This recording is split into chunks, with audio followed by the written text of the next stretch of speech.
बचपन में नाओटो अपने माता पिता के साथ अपने बग्घे का काफी अच्छा सा ध्यान रखता था, लेकिन एक दिन उसकी मुलाकात टाचिबाना नाम की लड़की से होती है, जिसके साथ वो अपने बचपन का ज्यादातर वक्त बिताने लगा था और वो दोनों काफी अच्छे दोस्त बन चुके थे।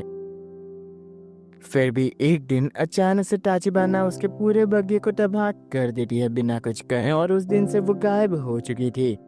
नाओटो के लिए कुछ भी समझ पाना मुश्किल था। साथ ही 4 साल बाद उसके माता पिता का देहांत हो चुका था और वो अपने बुआ के घर रहने चला गया, क्योंकि उनके अलावा कोई और फैमिली मेंबर उन्हें एक्सेप्ट नहीं कर रहा था। एडिशनली वो पार्ट टाइम जॉब करके पैसे कमाने की भी कोशिश कर रहा था और अपनी बहन का जितना अच्छा हो सके उतना ध्यान रखा करता था, ताकि उसे मम्मी पापा की कमी ना महसूस हो। हालांकि वो स्कूल में भी अपने काम से काम रखता था और ज्यादातर वक्त पार्ट टाइम जॉब और बहन का ध्यान रखने में निकालता था। बस ऐसे ही एक रात खाना वाना खा कर नाओटो बर्तन धो रहा था, तब उसकी बुआ टमाओ वहाँ आकर नाओटो को कुछ पॉकेट मनी दे दिया, जो कि हर बार के मुकाबले थोड़े ज्यादा थे। टमाओ का कहना था, अगले महीने सुजू का बर्थडे आने वाला है, इसलिए तुम्हें कुछ अच्छा सा गिफ्ट खरीद लेना चाहिए। साथ ही वो नाओटो की हाइट के कारण थोड़ी बहुत चिढ़ी हुई थी, क्योंकि ऐसा लग रहा था मानो कोई छोटा भाई अपने बड़े भाई को पैसे दे रहा हो। अगली सुबह उठकर नाओटो अपनी बहन की बार सवार देता है, जो कि उससे कभी कभार महसूस होने वाले अकेलेपन के बारे में बता रही थी। फिर दोनों स्कूल के लिए निकल जाते हैं। रास्ते में सुजू का ध्यान कुछ पौधों पे जाता है, जिन्हें देखकर वो नाओटो से कहती है, ये वाले पौधे माँ हमेशा गार्डन में उगाया करती थी। नाओटो को भी ये सब अच्छे से याद था और वो अपनी बहन से कहता है, अगले महीने तुम्हारा बर्थडे आने वाला है, इसलिए आज हम कुछ शॉपिंग करने के लिए चलेंगे। तभी नाओटो को कुछ अजीब सा ही आभास होता है और वो अपनी बहन से कहता है, तुम स्कूल के खत्म होने के बाद सीधा घर चली जाना, बिना यहाँ वहाँ भटके। शॉपिंग हम फिर कभी कर लेंगे।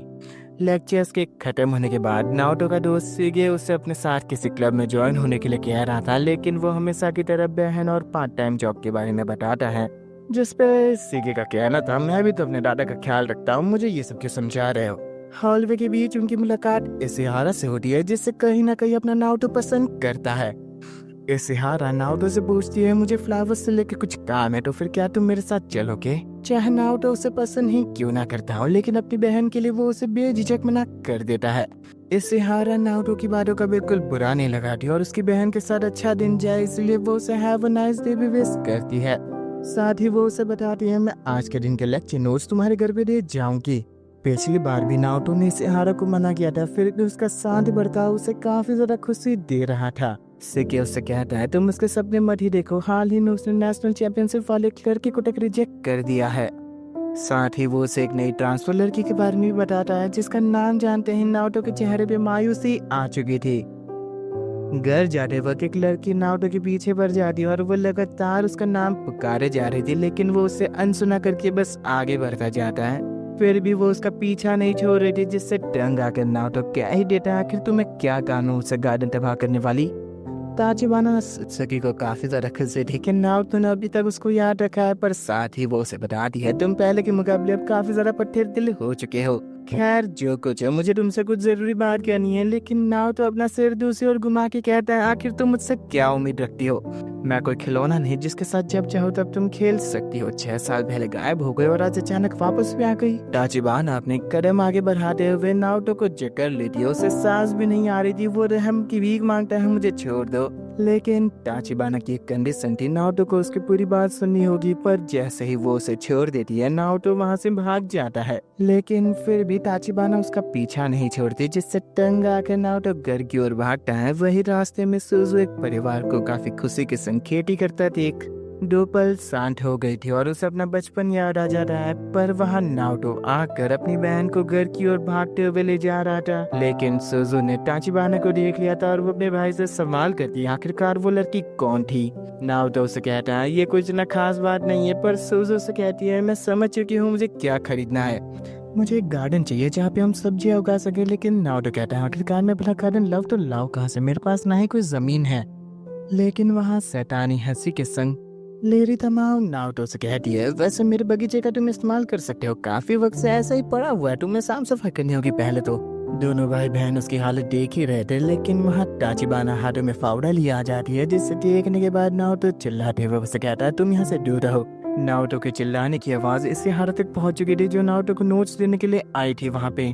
नाओटो अपनी बात जारी रखता है, मैं यहाँ पे बस एक साधारण जिंदगी जीना चाहता हूँ अपनी बहन के साथ, भला तुम कौन से जन्म का बदला निकाल रहे हो मुझसे।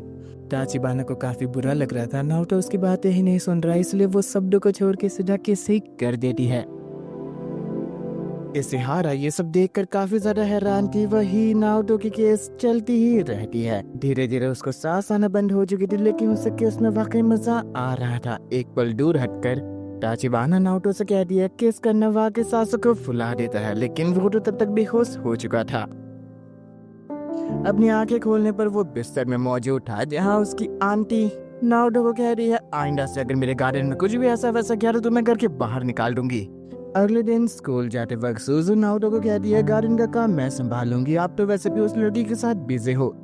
वो बेचारा अपनी बहन को चाह कर भी कुछ बता नहीं सकता था और उसे तो वैसे भी ताचिबाना के बारे में कुछ याद भी नहीं है। स्कूल एंट्रेंस पर इसेहारा नाओटो के बारे में सोचकर परेशान हो रही थी, कहीं वो दोनों कपल तो नहीं है ना जो खुलेआम किस कर रहे। पर नाओटो उसे आकर गुड मॉर्निंग विश करते हुए माफी मांगता है कि मैं कल तुम्हारे साथ नहीं चल सका। इसेहारा कहती है तुम्हें माफी मांगने की कोई जरूरत नहीं है, वैसे भी तुम इतने बड़े होने के बावजूद अपने परिवार का ध्यान रखते हो, नहीं तो कुछ लोग तो ऐसे भी है जो अपने परिवार को भूल ही जाते हैं, जैसे कि मेरा भाई। उन दोनों की बातचीत के बीच ताचिबाना बीच में आ जाती है, जो कि नाओटो को गुड मॉर्निंग विश करने के बाद तुरंत ताचिबाना को छूते हुए कहती है वाकई तुम्हें ऐसे फिगर वाली लड़कियां पसंद है नाओटो। इसेहारा को काफी शर्म आ रही थी, साथ ही वो नाओटो की ओर देखती है जो उसे ही देख रहा था। इतनी ज्यादा एम्बैरेसमेंट फील करने के बाद नाओटो तुरंत ताचिबाना को लेकर छत पर चले जाता है। वही इसेहारा समझने की कोशिश कर रही थी अभी उसके साथ अचानक ये क्या हो गया। छत पर नाओटो ताचिबाना को डांट रहा था, लेकिन पहले ही वो कितना कुछ कर चुकी है, आखिर किस किस बात पर वो डांटे। ताचिबाना नाओटो को फावड़ा लौटाते हुए कहती है मैं ये तुम्हें कब से देना चाह रही थी, साथ ही मैं तुम्हें गार्डन तबाह करने की वो वजह नहीं बता सकती, पर मुझे उम्मीद है तुम मुझे माफ कर दोगे। नाओटो कहता है आखिरकार तुमने ऐसा सब भला सोच ही कैसे लिया। ताचिबाना उससे कहती है मैं माफी के लिए कुछ भी करने को तैयार हूँ, बस तुम्हें पहले पहल करनी होगी। पर नाओटो शर्माते हुए कहता है आखिरकार तुम ये सब क्यों कर रही हो। पर उसके इन शब्दों ने ताचिबाना के चेहरे पे उदासी ला दी थी और वो नाओटो से कहती है अगर तुम्हें समझ नहीं आ रहा तो फिर मैं यहाँ से चली ही जाती हूँ। अब बेचारा नाओटो सोचने लगता है आखिरकार मैंने क्या कर दिया, ऐसा लग रहा है मैं ही बुरा इंसान हूँ यहाँ पे। खैर हो चुके इंसिडेंट के बाद इसेहारा नाओटो की ओर देखती तक नहीं है, जिससे उसे काफी बुरा लग रहा था। घर जाते वक्त भी उसे ये चीज परेशान कर रही थी, पर ब्रिज के ऊपर उसे ताचिबाना दिखती है जो उसकी बहन सुजू को हाथ में उठाए हुए थी, जिस कारण वो काफी अग्रेसिव होते हुए कहता है गार्डन तबाह करने वाली आखिरकार तुम मेरी बहन के साथ क्या करिए, छोड़ दे उसे, मैं उसे बचाने के लिए कुछ भी कर गुजरूंगा। लेकिन सुजू अपने भाई की हीरोपंती देखने के बाद अपनी आंखें ढक लेती है, क्योंकि वो ऐसा उसे नहीं देख सकती थी। उसे काफी अच्छा भी लग रहा है।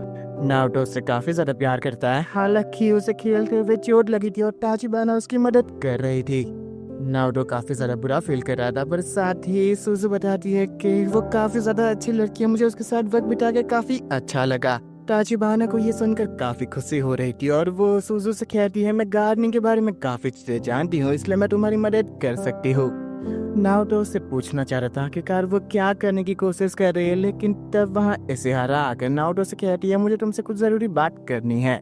एक्चुअल में क्लब के सभी लोग गार्डनिंग का काम करना चाहते हैं, इसलिए मुझे उन्होंने सामान लेने को कहा था, इसलिए मैं तुम्हारी मदद चाहती हूँ।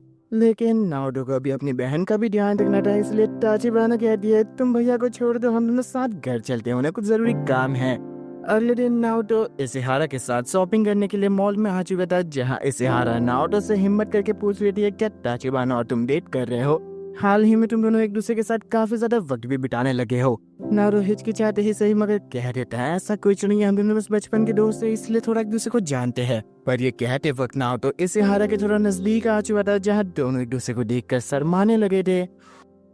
वही सुजू गार्डन में ताचिबाना को रोते हुए कह रही थी मुझे काफी ज्यादा बुरा लग रहा है, लगता है भाई मुझे जल्द ही भूल जाएंगे। उसे अपने भाई को इतना ज्यादा याद करता देख ताचिबाना उसे कहती है मुझे कुछ खरीदी करने जाना है, क्या तुम मेरे साथ चलोगी। दोनों शॉपिंग करने उसी मॉल के बाहर आ जाते हैं, जहाँ नाओटो को देखकर सुजू काफी ज्यादा रोते हुए कहती है भाई आप काफी ज्यादा बुरे हो, मैं आपसे बहुत ज्यादा नफरत करती हूँ, आप अपनी डेट के लिए मुझे भी अनदेखा करने लगे। नाओटो उससे कहता है ऐसा सब कहने की कोई जरूरत नहीं है, देखो ये फावड़ा मैंने तुम्हारे लिए पसंद किया है, तुम्हें लड़कियों की तरह लाल या फिर गुलाबी नहीं पसंद, तुम्हारी पसंद बस नीले रंग में है, इसलिए मैंने खास तौर पे तुम्हारे लिए पसंद किया है, मैं आज भी तुमसे उतना ही प्यार करता हूँ। इसेहारा नाओटो से कहती है मुझे डिनर के लिए कुछ और सामान खरीदना है, इसलिए मैं चलती हूँ, मैं देख सकती हूँ तुम अपनी बहन से कितना ज्यादा प्यार करते हो, इसलिए मैं तुम्हें पसंद करती हूँ। उसकी बातों से नारुतो काफी ज्यादा सरप्राइज था, लेकिन इसेहारा अपनी बातों को क्लियर कर दी है। एक्चुअल में मेरे कहने का मतलब था तुम्हारी बहन को प्यार करने वाली वो साइड मुझे काफी अच्छी लगती है। खैर उनकी बातों के बीच सुजू कह पड़ती है, वैसे ताचिबाना कहाँ चली गई है। जानकर नारुतो को हैरानी थी। वो दोनों घर आते हैं जहाँ सुजू अपना फावड़ा आंटी तमाओ को दिखाने चली जाती है। वहीं वो उसे गार्डन में देखने जाता है। ताचिबाना के लहराते बाल देखकर उसे अपना बचपन याद आ जाता है। वही ताचिबाना उससे कहती है तो फिर तुम्हारी डेट तो अच्छे से निकली ना। वो उस पर भड़कते हुए कहता है वो कोई डेट नहीं थी, पर ताचिबाना कहती है मैं भी तुम्हारे साथ डेट पे जाना चाहती हूँ। मैं तो मजाक कर रही थी। नारुतो को उसकी बातों से काफी ज्यादा बुरा लगा था, पर साथ ही वो अपने मन ही मन सोचता है मैं इससे दोबारा प्यार नहीं कर सकता, मुझे वो अकेलापन वापस से नहीं सहना। उसका ध्यान जाता है ताचिबाना ने गार्डन को पूरी तरह से साफ कर दिया था, जिसका मतलब वो गार्डनिंग को लेकर कुछ ज्यादा ही सीरियस है।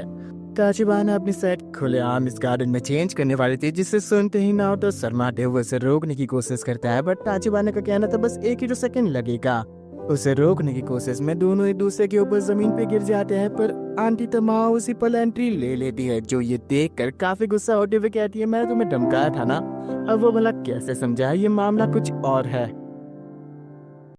एक गलत फहमी के चलते आंटी तमाओ ने नारुतो को बुरा से बांधने को कह दिया था। नारुतो चिंता के मारे शांति से बैठा हुआ था। वही ताचिबाना को काफी ज्यादा बुरा लग रहा था, इसलिए वो नारुतो से माफी मांगती है। हालांकि सुजुकी वहां आते ही नारुतो ताचिबाना को कहता है तुम्हें अब घर चले जाना चाहिए, और वो अपनी बहन से कहता है चलो हम थोड़ा बाहर टहल कर आते हैं। सोजू भी थकान के मारे सो चुकी थी। जहाँ नारुतो ताचिबाना से पूछता है आखिरकार कब तक तुम मेरा पीछा करने वाली हो। ताचिबाना का कहना था मेरा घर भी इसी रास्ते को होकर जाता है, अगर तुम्हें यकीन नहीं है तो मत करो। लेकिन वो सवाल पूछ ही लेती है क्या वाकई तुम घर छोड़ने वाले हो। नारुतो का कहना था इसके अलावा मेरे पास और कोई चारा नहीं है, और वैसे भी मैंने खुद को पहले ही प्रिपेयर कर रखा था वो जब भी हमें घर से बाहर निकाले। हालांकि अब की बारी मुझे लग रहा था हम लोग ज्यादा लंबे वक्त तक उनके साथ रह सकते हैं। तो उसकी बातें सुनने के बाद ताचिबाना पूछती है आखिरकार तुमने अपनी आंट के साथ रहने का फैसला कैसे लिया। ये सुनने के साथ ही नारुतो चिल्लाते हुए कहता है आखिरकार ये बोला कैसा सवाल होता है, इससे तुम्हारा कोई लेना देना नहीं है, इसलिए दूर रहो। ताचिबाना गुस्सा होते हुए नारुतो की कॉलर को पकड़ के कह दिया आखिरकार तुम मुझे एक अजनबी की तरह कैसे ट्रीट कर सकते हो। मैं तुम्हारे परिवार के बारे में जानती हूँ और तुम्हारे बारे में भी। नारुतो उससे माफी मांगने के बाद सच बताता है असल में मेरे मम्मी पापा की लव मैरिज हुई थी, जिससे लेकर परिवार का कोई भी सदस्य खुश नहीं था, इसलिए हमारे बाकी किसी से अच्छे रिश्ते नहीं है। हालांकि आंटी तमाओ भले ही काफी ज्यादा गुस्सैल क्यों ना दिखती हो, उनसे हम कभी कभार बातें कर लिया करते थे, वरना बाकी सबके लिए तो हम किसी बोझ के समान हैं। ताचिबाना काफी ध्यान से उसकी बातें सुन रही थी, और वो नारुतो से कहती है अगर तुम्हारी आंटी ने तुम्हें गार्डन को इस्तेमाल करने की परमिशन दी है तो फिर वो तुमसे नफरत तो नहीं करती। इन बीजों को संभाल के रखना, फार्मिंग के लिए हमें इनकी जरूरत पड़ सकती है, इसमें प्याज भी और दूसरी कई सब्जियां भी। वैसे अगर वो तुम्हें घर के बाहर निकाल दे तो तुम मेरे यहाँ रहने आ सकते हो, मैं बिल्कुल अकेली रहती हूँ, अपनी बहन के साथ आ जाना, मुझे काफी खुशी होगी। ताचिबाना के जाने के बाद नारुतो कुछ देर वही रुकता है जहाँ सुजू की नींद खुल चुकी थी, और वो नारुतो से पूछती है भैया क्या आंटी तमाओ ने आपको दोबारा डांटा, अगर आप घर के बाहर निकाल दिए गए हो तो प्लीज मुझे पीछे मत छोड़ना, मैं अकेले नहीं रहना चाहती। वो अपने बहन का हाथ थामते हुए कहता है मैं ऐसा बिल्कुल नहीं करने वाला। घर पर आंटी तमाओ नहा रही थी, तब नारुतो दरवाजे के बाहर घुटने पे बैठकर उनसे कहता है आंटी तमाओ आपने हमें जब गार्डनिंग करने की परमिशन दी थी तब मुझे लगा हम इस घर में ज्यादा देर रह सकते हैं। वैसे प्याज और कई सारी सब्जियां हैं जिन्हें उगाने में काफी ज्यादा टाइम लगता है, और उनमें से कुछ की खास तौर पे देखभाल करनी पड़ती है। आंटी तमाओ का कहना था ये चीज मैंने कोई जानबूझकर नहीं की है, बस ऐसे ही हो गया।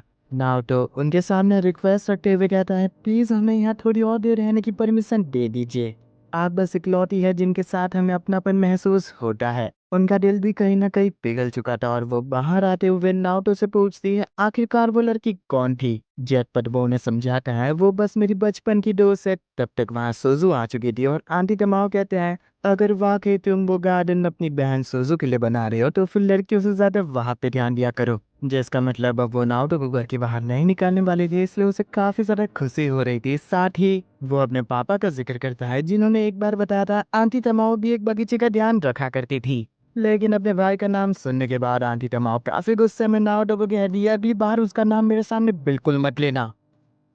अगले दिन नारुतो के चेहरे पे खुशी थी, कभी ताचिबाना समझ आती है उसे घर के बाहर नहीं निकालने वाली अब आंटी। कुछ दिनों बाद अंकुरित हो चुके बीजों को देखकर सुजू और नाओटो को काफी ज्यादा खुशी हो रही थी और नाओटो अपनी बहन से कहता है अब तुम्हें इनका ध्यान रखना होगा।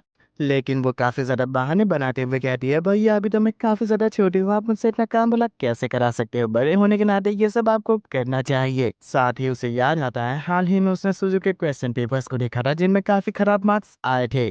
सुजू थोड़ी घबराई हुई थी पर वो नाओटो से कहती है भैया आप मुझे क्यों नहीं पढ़ा देते, आप होंगे तो फिर मेरे साथ अच्छे मार्क्स आ जाएंगे। नाओटो उसे हाँ कर देता है। साथ ही स्कूल में वो इशिहारा से बातें करना चाहता था लेकिन वो आने वाली एग्जाम्स को लेकर काफी ज्यादा बिजी थी, पर नाओटो को तो याद ही नहीं था एग्जाम्स आ चुकी है।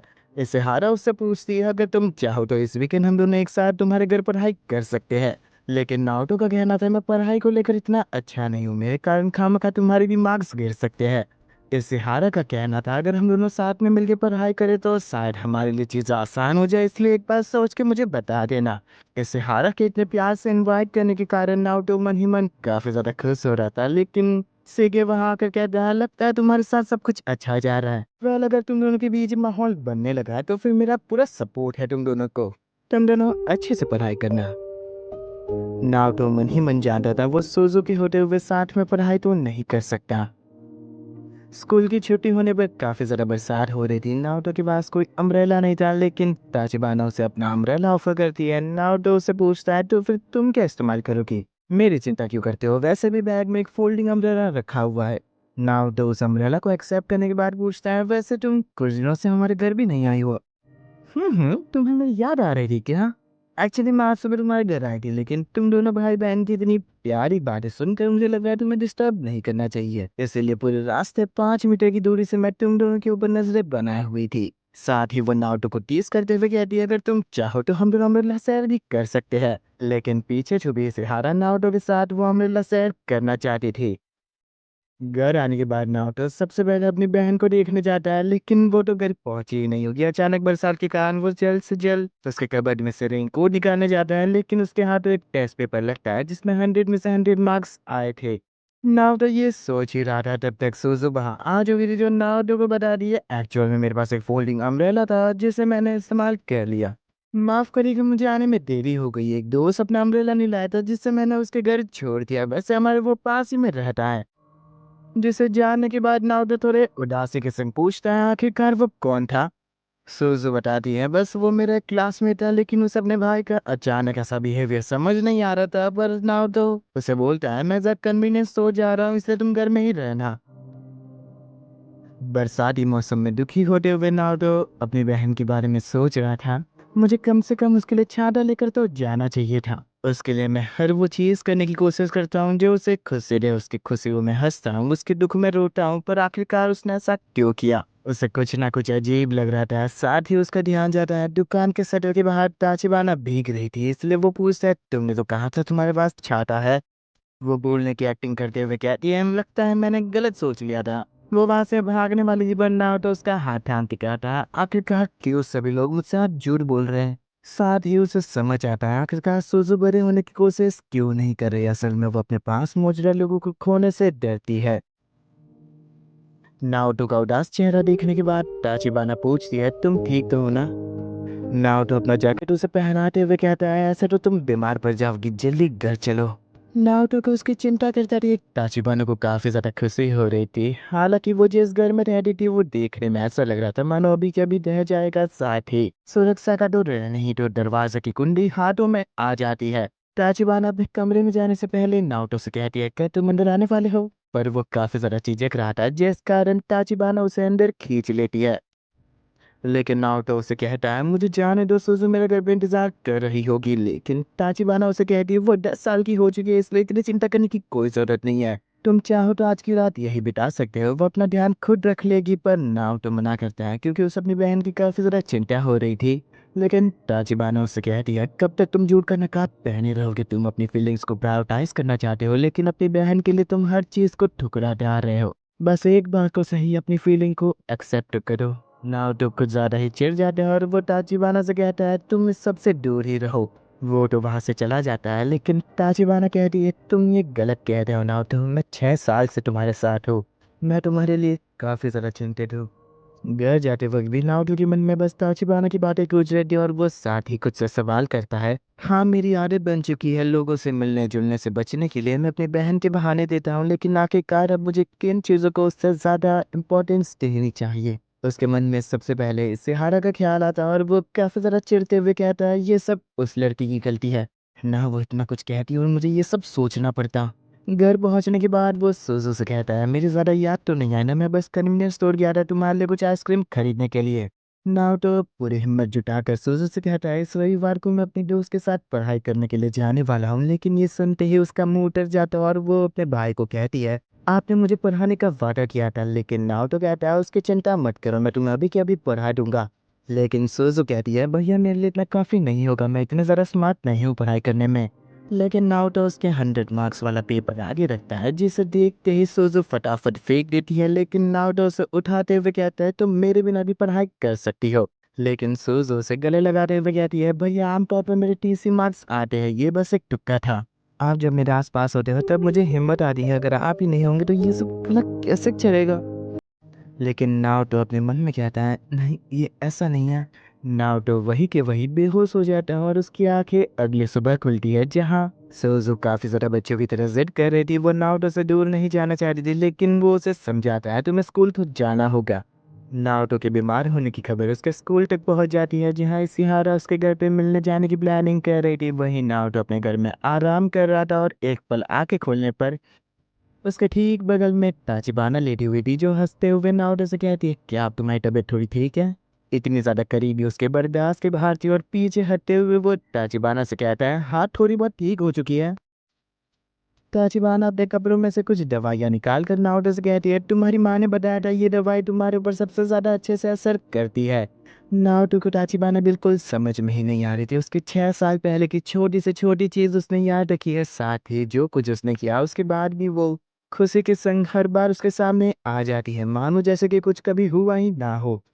नाओटो अब भी बीमारी के कारण थोड़ी कमजोरी महसूस कर रहा था। वैसे ताचिबाना स्कूल अटेंड कर आई, अभी 12 बज चुके हैं। साथ ही वो नाओटो को कहती है जब मैं यहाँ पे आई थी तो तुम काफी प्यारी प्यारी आवाजें निकाल रहे थे, इसलिए मुझे तुम्हें उठाने का मन ही नहीं किया। खैर उनके घर की डोरबेल बजती है, जहाँ नाओटो ताचिबाना से कहता है अब तुम्हें घर चले जाना चाहिए। लेकिन दरवाजे के बाहर दो सिहारा खड़ी थी, जो नाओटो की तबीयत वबीयत जानने के बाद उसके घर में खाना बनाने की इच्छा जाहिर करती है। नाओटो काफी ज्यादा खुश था। साथ ही जब वो किचन में चली जाती है तब ताचिबाना कहती है लगता है अब मुझे घर चले जाना चाहिए। नाओटो उसके बदले वो देख कर ही हैरान था और उससे पूछता है अचानक से घर जाने का मन कैसे बना लिया। ताचिबाना थोड़ा सा चिढ़ते हुए कहती है अब वो लड़की आ चुकी है तो मेरा क्या काम, क्योंकि तुम थोड़े बहुत घबराए हुए हो। अगर ऐसा है तो बेझिझक मुझे बता दो, मैं कुछ भी करने को तैयार हूँ। लेकिन तब तक सिहारा ने दरवाजे पे दस्तक दे दी थी और वो नाओटो को देखती है जो बिस्तर में आराम कर रहा था। नाओटो ने जल्दबाजी के चक्कर में ताचिबाना को अपने बिस्तर में ही छिपा लिया था। सिहारा के दरवाजे पे दस्तक देने के कारण ताचिबाना ने बिस्तर में छुपने का फैसला कर लिया था, जो नाओटो के लिए परेशानी बन चुकी थी। दोनों एक दूसरे के बेहद ही नजदीक थे। साथ ही नाओटो के भारी सांसें लेने के कारण बार बार उसका शरीर ताचिबाना को छू रहा था, जिस कारण वो उसे टाइटली हक करते हुए कह दिया चलो नाओटो धमाका मचाते हैं। सिहारा ताचिबाना की लाई हुई बच्चों की दवाइयाँ देखती है, जिससे शर्म के मारे नाओटो कह ही देता है कि ये ताचिबाना लाई थी। सिर्फ इतनी सी ही बात से दोनों के बीच बनता ये प्यारा सा माहौल बिगड़ चुका था। वो नाओटो का टेम्परेचर चेक करने के बाद कहती है तुम्हें आराम करने की जरूरत है, मैंने दलिया बनाया याद से खा लेना, मैं चलती हूँ। अब नाओटो का टेम्परेचर तो किन्हीं और कारणों से बढ़ा हुआ था। वही ताचिबाना हाफते हुए कहती है काफी करीबी मांगा था लेकिन हम बच गए नाओटो। वो उसके ऊपर चिल्लाते हुए कहता है ये कैसी बातें कर रही हो तुम, यहाँ से घर चली जाओ बस। वहीं सिहारा सराय आई हुई थी, जो नाओटो और ताचिबाना के बारे में सोचकर परेशान हुई जा रही थी, पर फिर भी इन सभी चीजों को साइड रखकर वो नाओटो के जल्दी ठीक होने के लिए दुआ करती है। घर पर नाओटो कपड़े बदलने के बाद सिहारा के बनाए हुए उस काले से डले को खाने जा रहा था, जिसकी पहले ही बाइट उसके बर्दाश्त के बाहर थी, पर फिर भी वो सिहारा के बारे में सोचकर इस पूरे खाने को सफाचट कर देता है। स्कूल से लौटने के बाद सुजू गार्डन में मौजूदा ताचिबाना को बताती है आजकल भाई मुझे अपने से दूर रखने की कोशिश कर रहे हैं। ऐसा लगता है देखते ही देखते वो मुझे भूल भी जाएंगे।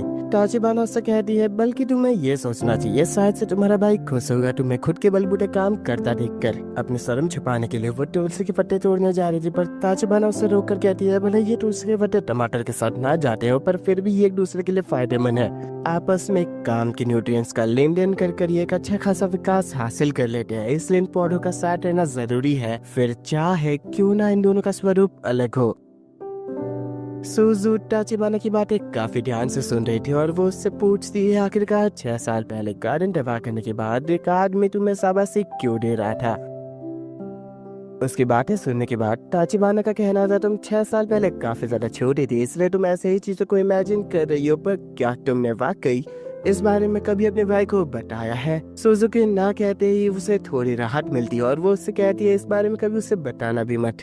ताचिबाना के जाने के बाद सुजू अपने मन में कहती है मैं जानती हूँ उस पर जो कुछ हुआ वो झूठ नहीं था, पर मैं फिर भी अपने भाई को ये कभी नहीं बताने वाली। 6 साल पहले आपके आने के बाद मेरे भाई काफी ज्यादा व्यस्त रहने लग गए थे और मेरे साथ वक्त नहीं बिताते थे, लेकिन उस दिन जो कुछ हुआ उसके बाद मेरे भाई काफी ज्यादा टूट चुके थे और वो आपकी नाराजगी का कारण जानना चाहते थे, लेकिन मैंने मतलबी बंद कर उनसे झूठ कहा कि आप उससे वाकई नफरत करती हो। सुजू ने स्वार्थी होकर अपने भाई को तो हासिल कर लिया पर मन ही मन वो ताचिबाना के लिए भी काफी बुरा महसूस कर रही थी। अगली सुबह नाओटो काफी जोरों शोरों में तैयार हो रहा था, लेकिन उसकी बहना का कहना था भैया बीमार हो तो आराम करो ना। नाओटो उससे कहता है सिहारा के बनाए हुए दलिये को खाने के बाद मेरी आंखें लग चुकी थी और अभी उठाऊं तो मुझे काफी ज्यादा तंदुरुस्त महसूस हो रहा है, मानो जैसे कि वो दलिया किसी स्वर्ग का अमृत हो। नाओटो सुजू को सवारे हुए बालों में देखकर काफी ज्यादा हैरान था, लेकिन वो उसे बताती है भैया आज से मैं थोड़ा बहुत बड़ों की तरह व्यवहार करूंगी ताकि आपके ऊपर कम से कम बोझ बनूं। नाओटो को अचानक उसकी ऐसी बातें समझ नहीं आ रही थी, लेकिन वो फिर भी अपनी बहन के लिए खुश था। स्कूल में नाओटो इसिहारा से मिलकर उसे शुक्रिया करना चाह रहा था, लेकिन आज के दिन तो कुदरत उन्हें मिला ही नहीं रही थी। फर्स्ट फ्लोर की विंडो से वो इसिहारा की ओर देख रहा था, तब कुछ लड़के उसके आसपास इकट्ठा होकर कहते हैं बच्चे तू अपना पट्टा काट ही ले, उस हूर की परी के लायक तो बिल्कुल भी नहीं है। उसकी कमाल की फिगर और खूबसूरती से भरी वो स्माइल बस हम जैसों के लिए बनी हुई है। नाओटो भी कहीं ना कहीं इस बात को स्वीकार करता है, लेकिन वो नहीं जानता था इतना लंगूर उसके पीछे पड़े हुए हैं। सिगे उसे बताता है मैं भी उसके साथ ही बड़ा हुआ और हम एक ही एलिमेंट्री स्कूल में जाया करते थे और वो हर जगह एक हूर की परी थी, लेकिन उसकी खूबसूरती सही मायनों में कभी कभार कुछ स्कैरी सिचुएशंस को भी अपनी ओर खींच लेती थी। खैर स्कूल के खत्म होने के बाद घर जाते वक्त कुदरत नाओटो को इसिहारा से मिलने का एक मौका दे ही देती है। कुछ लड़के इसिहारा से बातें कर रहे थे, पर नाओटो के मन में सबसे पहली चीज आती है क्या इनमें से कोई इसका बॉयफ्रेंड है, लेकिन नाओटो खुद की सोच को ही गलत ठहराते हुए कहता है इस खूबसूरत लड़की का कोई ना कोई तो बॉयफ्रेंड होगा, मुझे अब घर चले जाना चाहिए। तभी इसिहारा उसे आवाज देकर बुलाती है, जहाँ नाओटो मन ही मन काफी ज्यादा खुश हो रहा था और वो उस दलिये के लिए उसे शुक्रिया भी कर देता है। साथ ही वो उससे कुछ और भी कहना चाह रहा था, लेकिन अपने शब्दों को पीछे ले लेता है। लेकिन इसिहारा उसके चुप रहने के कारण पूछ ही लेती है क्या तुम पढ़ाई के बारे में कहना चाहते हो, तो फिर हम पास की लाइब्रेरी में जाके पढ़ सकते हैं अगर तुम फ्री हो तो। नाओटो भी खुशी खुशी हाँ कर देता है। लाइब्रेरी में कुछ वक्त पढ़ाई करने के बाद नाओटो बड़बड़ाने लगा था आखिरकार इसिहारा मुझ जैसे बोरिंग पर्सन के साथ पढ़ाई करने को भला राजी क्यों हो गई। लेकिन नाओटो की ये बातें इसिहारा के कानों तक जा पहुंची थी, जिस कारण नाओटो काफी ज्यादा शर्म महसूस कर रहा था। इसिहारा उसे बताती है तुम्हें शायद से याद ना हो, लेकिन एक बार पहले भी हम मिल चुके हैं। जिस दिन तुम हमारे स्कूल में ट्रांसफर पेपर्स को सबमिट करने के लिए आए थे, तब मैं कमेटी वर्क करने के बाद कॉन्फ्रेंस रूम के अंदर कपड़े चेंज करने वाली थी। तुम्हारी बहन के गायब होने के कारण तुम यहाँ वहाँ उसे हर जगह ढूंढने की कोशिश कर रहे थे और तुम उस कमरे में भी आ गए, फिर भी तुम्हें एक बार भी मेरी और उस नजर से नहीं देखा, बस तुम्हें अपनी बहन की चिंता थी। मुझे तब से ही तुम में थोड़ी बहुत दिलचस्पी आ गई थी। अपने कारनामों को सुनने के बाद नाओटो शर्म के मारे उसके आगे सिर झुका लेता है, लेकिन इसिहारा कहती है तुम बाकी लड़कों की तरह नहीं हो जो हर बार बस गंदी चीजों के बारे में सोचता रहता है। मुझे वाकई समझ नहीं आता आखिरकार लोगों को इन सब चीजों में मजा क्या आता है, फिर भी तुम उनकी तरह नहीं हो, ये बात मुझे काफी अच्छी लगती है। तुम्हारा ईमानदार और साफ दिल होना एक अच्छा गुण है और इसलिए शायद मैं तुमसे, लेकिन अपने होठों पे हाथ रख कर वो समझ जाती है वो काफी ज्यादा बोल चुकी है। वो नाओटो से कहती है अब मुझे घर चले जाना चाहिए, लेकिन वो काफी ज्यादा गुमसुम हो चुका था उसकी बातों के कारण। लाइब्रेरी के बाहर इसिहारा को ताचिबाना मिलती है, जिससे वो पूछ ही लेती है क्या तुम नाओटो का इंतजार कर रही हो। वो उससे कहती है, ऐसा बिल्कुल नहीं है, मैं बस अपनी मर्जी से यहाँ खड़ी हूँ। बाद में नाओटो सेगे को एक रामेन शॉप पर बुलाकर इन सब बातों के बारे में बताता है, जहाँ सेगे का कहना था, तो फिर सिहारा को तुम्हारा साफ मन और बहन का ख्याल रखना पसंद है, इसलिए तुम काफी ज्यादा चिंता में हो कि वो तुम्हें उस नजर से पसंद करती है कि नहीं। नाओटो उसकी सोच से बिल्कुल सहमत था और वो उससे कहता है, मैं कब से सोच के परेशान हुआ जा रहा हूँ कि मैं बस कहीं उसके फ्रेंड जोन में ही अटक के ना रह जाऊँ, इसीलिए मैं तुम्हारी एडवाइस चाहता हूँ। सेगे उससे कहता है, शायद से तुम्हारा सोचना गलत हो, वो तुम्हें ये सब बता रही है, इसका मतलब शायद से वो तुम्हें पसंद करती हो। वहाँ पे टाचिबाना भी आ जाती है, जिसे देख के नाओटो कहता है, कभी तो मेरा पीछा छोड़ दो। सेगे यहाँ टाचिबाना को देख कर कहता है, आजकल तुम दोनों कुछ ज्यादा ही साथ वक्त बिताने लगे हो, आखिर क्या बात है। नाओटो उससे कहता है, ऐसा कुछ सोचने की जरूरत नहीं है, पर दोनों साथ ही कह पड़ते हैं, हम दोनों बचपन के दोस्त हैं। आधी रात को नाओटो पूरी मेहनत से पढ़ने की कोशिश कर रहा था, लेकिन बार बार उसके मन में इसेहारा का ख्याल आ रहा था और वो कभी कभार तो गलत एंगल में भी सोचने लगा था, जिस कारण परेशान होकर वो खुद से कहने लगता है, नहीं नहीं, उस तरह से मत सोचो, उस तरह से मत सोचो। लेकिन जब वो इसेहारा से मन होता था, उसके मन में ताचिबाना का ख्याल आता, जिसके साथ वो बेड पर काफी नजदीक था, जो कि पहले की सोच के मुकाबले काफी ज्यादा बुरा था। इसलिए वो बार बार अपने मन को थोड़ा चिल्लाते हुए समझाने की कोशिश कर रहा था, मत सोचो, ये मत सोचो। लेकिन पास ही मिलेटी सूजू अपने भाई को शक भरी निगाहों से देख रही थी, लेकिन वो इस सिचुएशन से बचने के लिए कहता है, मुझे बस बाथरूम जाना है, तुम बेफिक्र सो जाओ। वही सिहारा नाओटो के बारे में सोचकर परेशान हुई जा रही थी, उससे समझ नहीं आ रहा था ताचिबाना का नाओटो से आखिर रिश्ता क्या है। उसकी आंखों में ये साफ तौर पे झलक रहा था, वो बचपन की दोस्ती तक सीमित नहीं है। अगले दिन नाओटो ढंग से सो नहीं पाया था, क्योंकि बार बार उसके मन में वही अजीब विचार आ रहे थे, जिनसे वो दूर रहने की कोशिश कर रहा था। उसका ऐसा अजीब व्यवहार देखने के बाद ताचिबाना सूजू से पूछती है, आखिरकार उसे हो क्या गया है। सूजू का मानना था वो काफी ज्यादा पागलों की तरह व्यवहार करने लगा है, जिसके बारे में सुनकर ताचिबाना मुंह फुला लेती है और नाओटो के पास जाकर कहती है, तुम्हें याद तो है ना, आज हमारा पेपर है। लेकिन नाओटो पीछे घूमते वक्त पानी उसकी ओर फेंक देता है, जिससे वो पूरी भीग चुकी थी, जिसे इस हालत में देखने के संग ही नाओटो का दिमाग शॉर्ट सर्किट के मारे उड़ जाता है। उसके और ज्यादा अजीब व्यवहार करने के कारण ताचिबाना भी सूजू से कहती है, वाकई ये पागल की तरह बर्ताव करने लगा है। सूजू से कहती है, छोड़ो इसे, तुम्हें स्कूल जाना है, आओ तुम्हें तौलिया दे देती हूँ। स्कूल आने के बाद ताचिबाना नाओटो से पूछ ही लेती है, क्या तुम्हारे ऐसे अजीब बर्ताव करने के कारण वो बड़े फिक्र वाली है। नाओटो मना भी नहीं करता, जिस कारण ताचिबाना मुंह फुलाकर नाओटो से कहती है, तुम्हारे कारण मेरे सारे कपड़े भीग चुके थे, इसलिए मैंने उन्हें वॉशिंग मशीन में डाल दिया। जिसे सुनकर पहले तो नाओटो हाँ कहता है, लेकिन अचानक उसके मन में क्लिक होता है और वो ताचिबाना से पूछता है, क्या वाकई तुम पागल हो चुकी हो। लेकिन वो कहती है, हाँ मैं सच कह रही हूँ, एग्जाम ही तो है, कोई दिक्कत नहीं होगी। उसी पल वहाँ पे सिहारा आ जाती है, जिसके सामने नाओटो अपने साफ मन वाली इमेज बिल्कुल बिगाड़ नहीं सकता था, पर क्या करा जाए, उसे कहीं ना कहीं ताचिबाना की भी चिंता हो रही थी। हॉलवे में वो सिहारा की बातों पे ध्यान देने के बजाय ताचिबाना की ओर देख रहा था, जिस कारण सिहारा काफी ज्यादा चिंतित हो जाती है। आखिरकार ये बार बार उसकी ओर क्यों देख रहा है। एक तेज हवा का झोंका आता है, जिससे नाओटो परेशान होकर सीधा ताचिबाना को पकड़ लेता है, ताकि उसकी इज्जत खराब ना हो। माहौल थम चुका था, हर कोई उनकी ओर देख रहा था। नाओटो इसेहारा को समझाना चाह रहा था, ये बिल्कुल ऐसा नहीं है जैसा वो समझ रही है, लेकिन वो बिना और कुछ कहे नाओटो को कह रही थी, हम एग्जाम के बाद मिलते हैं। नाओटो का दिल टूट चुका था और वो ताचिबाना से कहता है, लोग खुश हो तुम ये सब करके। लेकिन वो काफी ज्यादा भोली बनते हुए कहती है, आखिर तुम क्या कह रहे हो, मैंने कुछ किया ही नहीं है। सूजू ने मुझे तुम्हारा बॉक्सर पहले ही पहनने को दे दिया था, पता नहीं तुमने अपने मन में भला क्या क्या सोच लिया होगा। नाओटो अब शर्म के मारे उसकी ओर देख भी नहीं सकता था, इसलिए वो कह रहे, तुम्हारी मदद करनी नहीं चाहिए थी, तो फिर मेरे और सिहारा के बीच सब कुछ सही रहता। अरिगातो। एक हफ्ते बाद उनकी एग्जाम्स भी खत्म हो चुकी थी, पर इसेहारा ने नाओटो से बिल्कुल बातें नहीं की थी, इसलिए वो यही दुखड़ा रो रहा था। उसका कहना था, मैं अभी तुम्हारे साथ वक्त बिताने के बजाय इसेहारा के साथ होता। सेगे उसकी बातें समझ के कहता है, तुम सही कह रहे हो। वो पूरी क्लास के सामने कहता है, तो फिर इस एग्जाम के बाद कौन कौन बीच में चलना चाहेगा।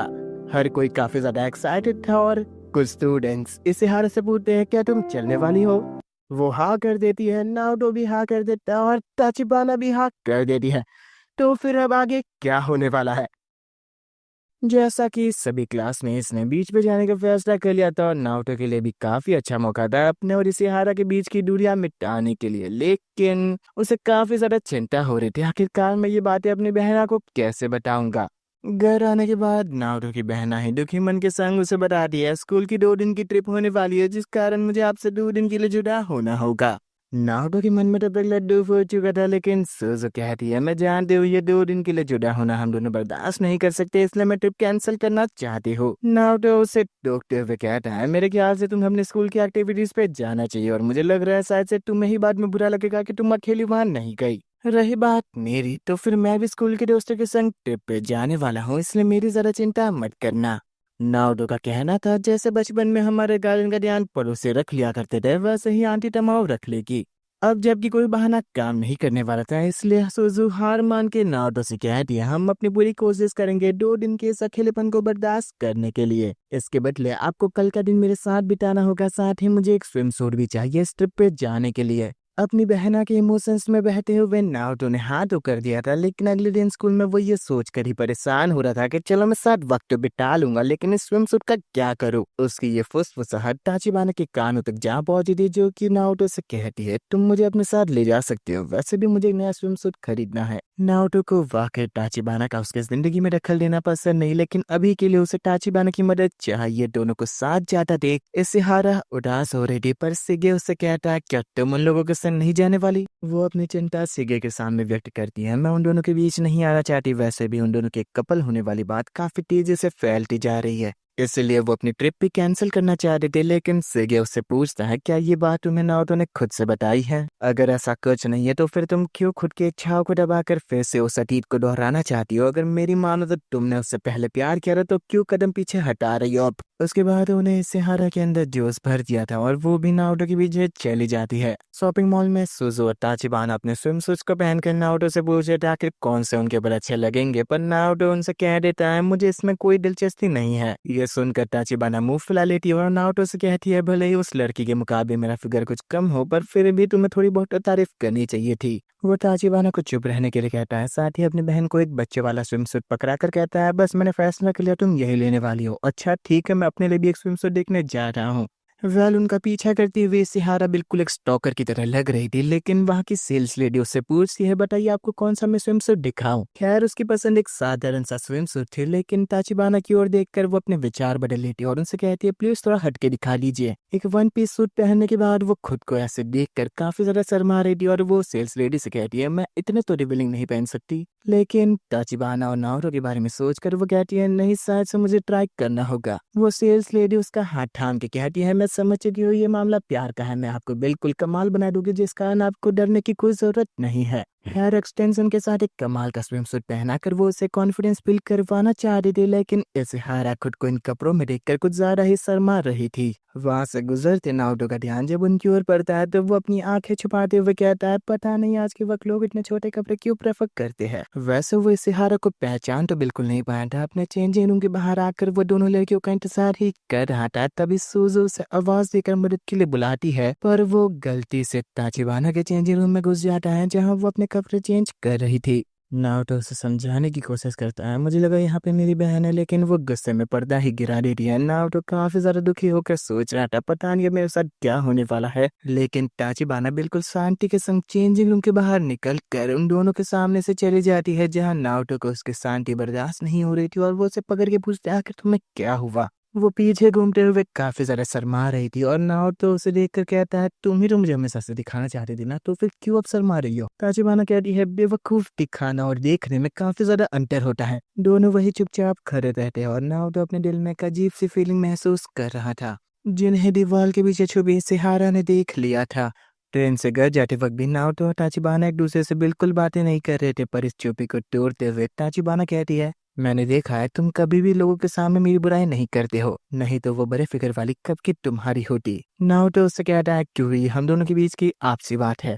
तब तक सुजो की नींद खुल चुकी थी और वो ताचिबाना से कहती है अगर आपको मेरे भैया से बात करनी है तो यहाँ पे आ जाइए। ताचिबाना मना कर देती है क्योंकि ये जगह बिल्कुल सही थी नारुतो के ऊपर नजर बनाने के लिए, अगर कभी वो दिक्कत में हुआ तो मैं बिल्कुल उसके पास आ जाऊंगी। नारुतो थोड़ा चिढ़ते हुए कहता है आखिर तुम खुद को क्या समझती हो जो सब कुछ सुलझा दोगी, कहीं तुम कहीं तुम अपने शब्दों को ही पीछे लेते हुए नाओटो कहता है नहीं रहने दो।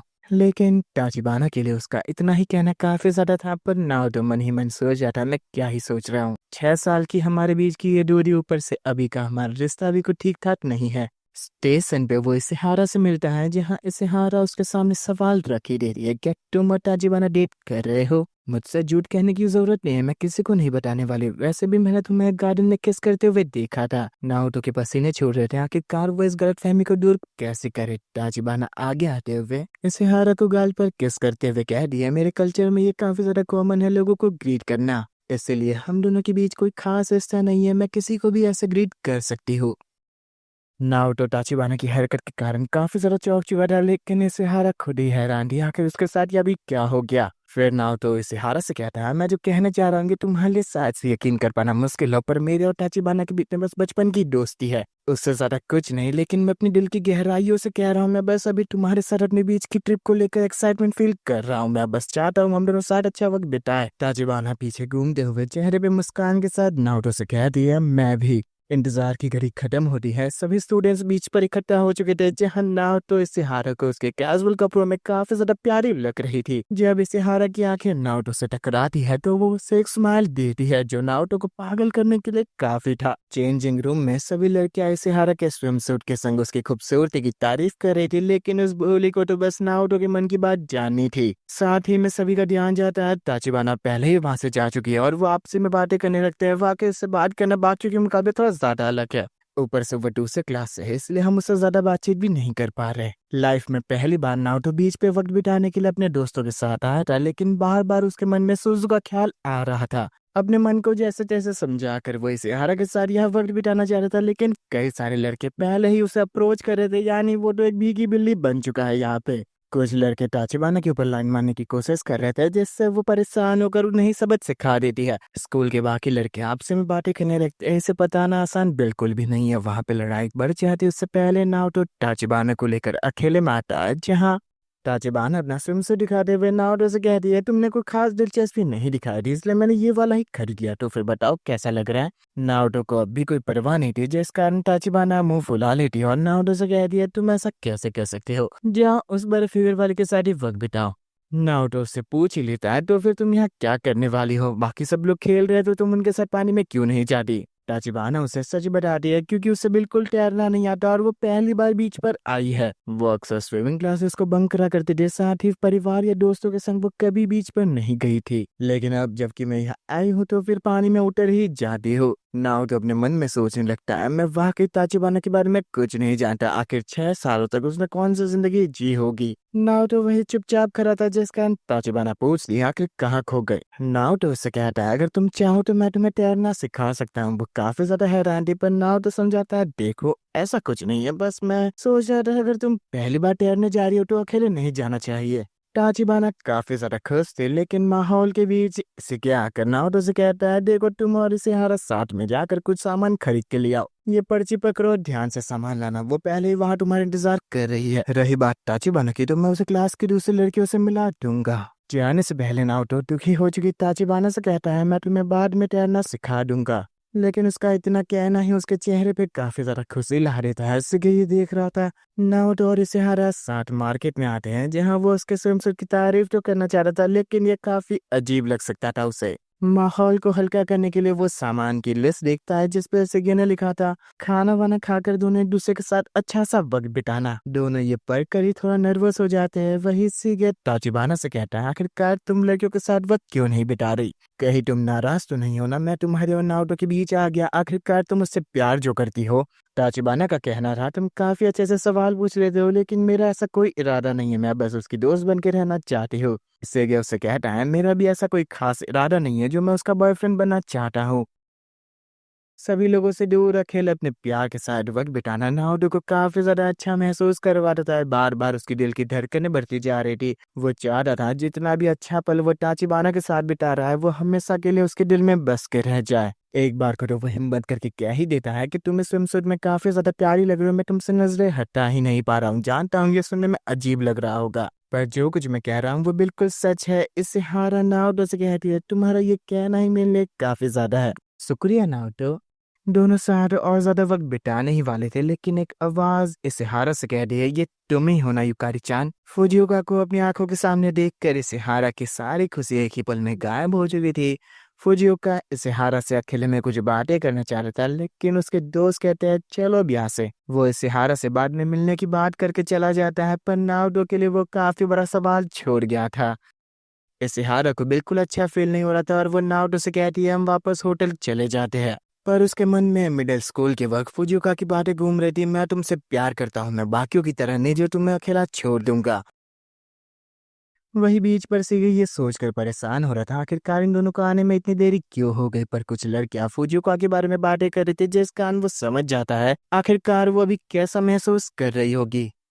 बीच पे लौटने के बाद लड़कियों की बातों से नारुतो को पता चला था जिस लड़की के कारण इसेहारा और उसके बीच का बनता माहौल बिगड़ा था वो असल में इसेहारा का पुराना बॉयफ्रेंड है। नारुतो को ये सब परेशान कर देता और वो सोचने लगा था क्या वाकई इसेहारा के लिए आज भी वो इतना खास है। पर सीगे उसे याद दिलाता है तुम्हें ये सब इसेहारा से ही पूछना चाहिए। उदास मन के संग नारुतो होटल की ओर जा रहा था, लेकिन बाहर ही उसे फुजिओका मिल जाता है जो कि इसेहारा से मिलना चाहता था। नारुतो उसकी भोली मुस्कान पे फिसल चुका था और वो इसेहारा की भलाई के लिए उससे कहता है तुम स्टाफ को कहकर उसे बाहर ही बुला लो। उसकी मदद के बदले फुजिओका नारुतो को एक मिठाई का डब्बा देते हुए कहता है इसे अपने दोस्तों के साथ बात कर खा लेना। उसके जाते ही नारुतो काफी ज्यादा उदास हो जाता है क्योंकि वो फुजिओका की बराबरी नहीं कर सकता था। उस उलझन से पहले एक आवाज नारुतो को बुलाती है जो कि ताचिबाना थी, जिसे देखते ही नारुतो अपनी गलती का एहसास करता है, लेकिन ताचिबाना पास आकर उसके हाथ को अपने सीने से लगा लेती है। उसकी ऐसी हरकत के कारण नारुतो फरफराने लगा था, लेकिन ताचिबाना अंदर चली जाती है।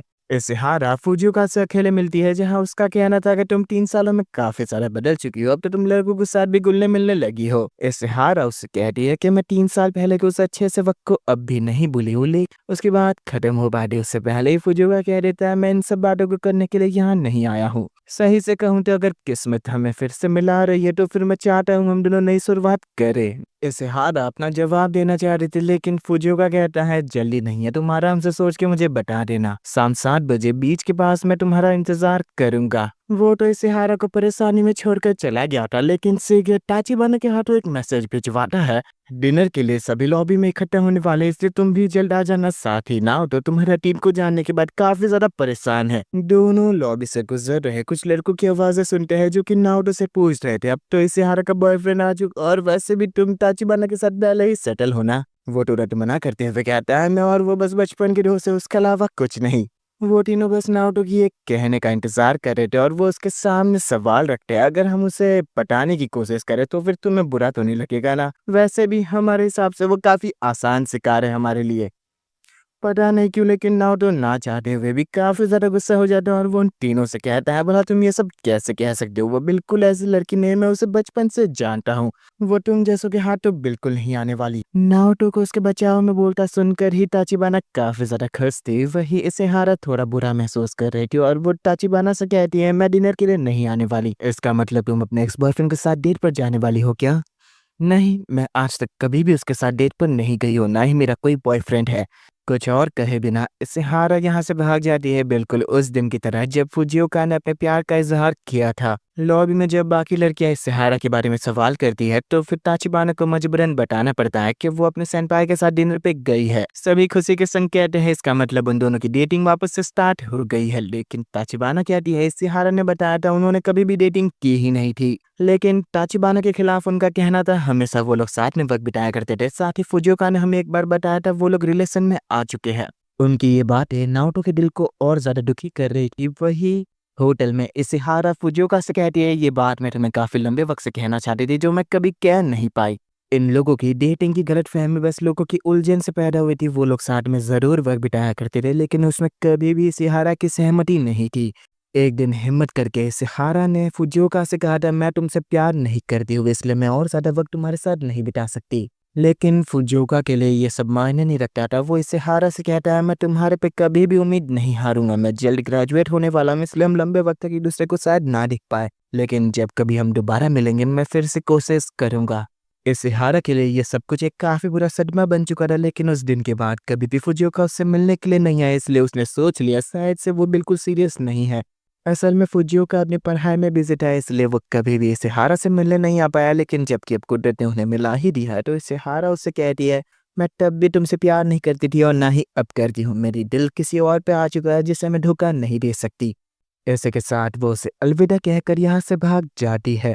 इसे हारा की चिंता में नाओटो काफी ज्यादा बेबस हो चुका था कि वो डिनर के लिए भी लोगों के साथ नहीं जाता। ताचिबाना उसके साथ यहाँ पे रुकी हुई थी, पर फुजियो को वहां आकर उन दोनों से सवाल करता है क्या इसे हारा यहाँ पे आई थी। उन दोनों को ही कुछ समझ में नहीं आता, लेकिन फुजियो को इसे हारा का छोड़ा गया लेटर उन्हें दिखाता है, जिसके अंदर साफ भाषा में लिखा गया था वो फुजियो को के साथ कोई रिश्ता नहीं रखना चाहती। नाओटो को अपने साथ डिनर पे ले जाने के लिए सिगे भी वहां आ जाता है, जो यहाँ चल रहे पूरे मामले को समझने के बाद सबसे पहले इसेहारा की सेफ्टी जानने के लिए उसे कॉल लगाता है। फुजियो को उसे काफी देर से कॉल लगा रहा था, लेकिन वो उसका फोन ही नहीं उठा रही थी, पर सिगे का तो एक ही बारी में उठा लेती है, जिस कारण उसे काफी बड़ा झटका लगता है। साथ ही सिगे उन्हें बताता है कि इसेहारा बिल्कुल सही सलामत है। वो होटल की ओर आते वक्त एक गलत चौराहे पे मुड़ गई, इसलिए उसे आने में देरी होगी। इसेहारा की सेफ्टी जानने के बाद फुजियो को यहाँ से जाने से पहले उनसे कहता है प्लीज उसे मेरी तरफ से कह देना, मैं तुमसे दोबारा मिलना चाहता हूँ। उसके जाते ही सिगे नाओटो से कहता है उस बेवकूफ़ को भगाने के लिए मैंने काफ़ी चीज़ें झूठ कही थी। वो होटल वापस नहीं आना चाहती, इसलिए हम सभी को उसे जाके ढूंढना होगा। नाओटो मेरे हिसाब से ये काम भी मैं अकेले ही करना चाहिए। अपना फ़ोन पकड़ाकर वो नाओटो को यहाँ से जाने के लिए कह रहा था, पर उसके पास कहने को कुछ नहीं था। वो किसी का साथ चाह रहा था, इसलिए वो ताचिबाना की ओर देखता है, पर सिगे उससे कहता है आखिर तुम यहाँ कितनी देर और रुकने वाले हो, जल्दी जाओ, आधी रात हो चुकी है, पता नहीं क्या हो जाएगा। सेगे उसे डरा कर जल्दी भेज तो देता है, लेकिन साथ ही वो ताचिबाना से पूछता है मैंने कोई गड़बड़ तो नहीं कर दी ना। ताचिबाना उससे कहती है अब बरा मुझे ये कैसे पता होगा, मैं नहाने जा रही हूँ। लेकिन वो अब भी नाओटो को लेकर काफी ज्यादा चिंता में थी। दरिया किनारे ब्रिज के ऊपर इसेहारा काफी ज्यादा खोई खोई सी थी, जब उसे सिगे का कॉल आता है और उठाने पे नाओटो की आवाज सुनकर वो काफी ज्यादा हैरान हो जाती है, लेकिन साथ ही वो उसे माफी मांगते हुए कहती है मेरे कारण तुम सभी परेशान हो गए हो ना, चिंता मत करो, बस मैं कुछ देर अकेले रहकर वापस आ जाऊंगी। नाओटो उससे चिल्लाते हुए कहता है तुम बस मुझे चुपचाप बता दो कहाँ पर हो, मैं जल्दी वहां आ जाऊंगा। वो तब भी कह रही थी मुझे समुद्र के किनारे अकेले रहने दो, पर नाओटो उसे ब्रिज पर उसे ढूंढते हुए आ जाता है और वो इसेहारा से कहता है तुम मुझे सब कुछ कह सकती हो।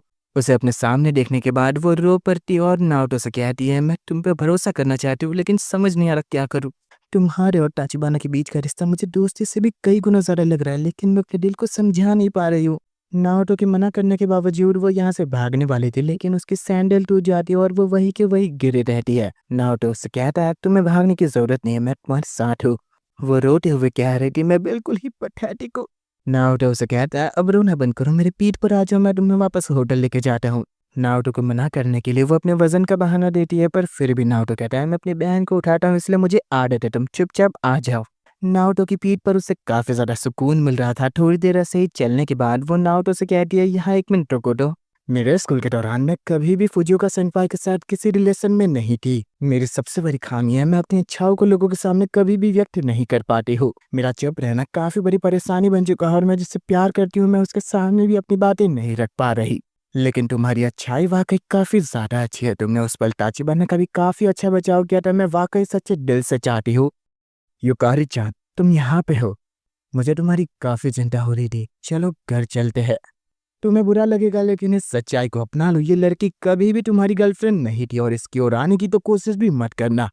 नाओटो का ये कदम हर किसी को चौंका देता है, लेकिन फुजिओका का कहना था तुम ये वाला कैसे कह सकते हो, युकारी ने मुझे ऐसा कभी नहीं कहा। इसेहारा को काफी ज्यादा डर लग रहा था, लेकिन वो हिम्मत करके कह रही थी मुझे माफ करना, मैं रेस्टोरेंट से ऐसे ही भाग गई, लेकिन मैं तुम्हारे साथ कभी भी रिलेशन में नहीं थी। युकारी-चान आखिर तुम्हें क्या हो गया, अचानक ऐसी बातें क्यों कर रही हो?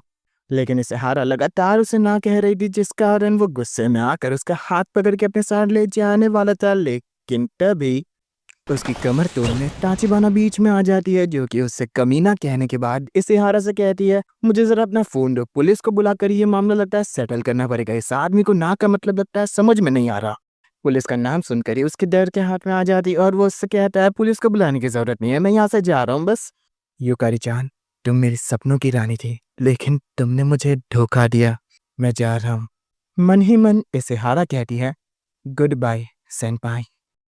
सब कुछ ठीक होने के बाद सभी हंसी खुशी होटल लौट जाते हैं, जहाँ इसेहारा ताचिबाना को शुक्रिया करती है। साथ ही वो उसे बताती है मैं वक्त आने पे जल्द से जल्द नाओटो से प्यार का इजहार करने वाली हूँ। मैं अपनी गलतियों से काफी कुछ सीख चुकी हूँ, जो करना है कर लो, वैसे भी मेरा उससे कोई इतना खास रिश्ता नहीं है।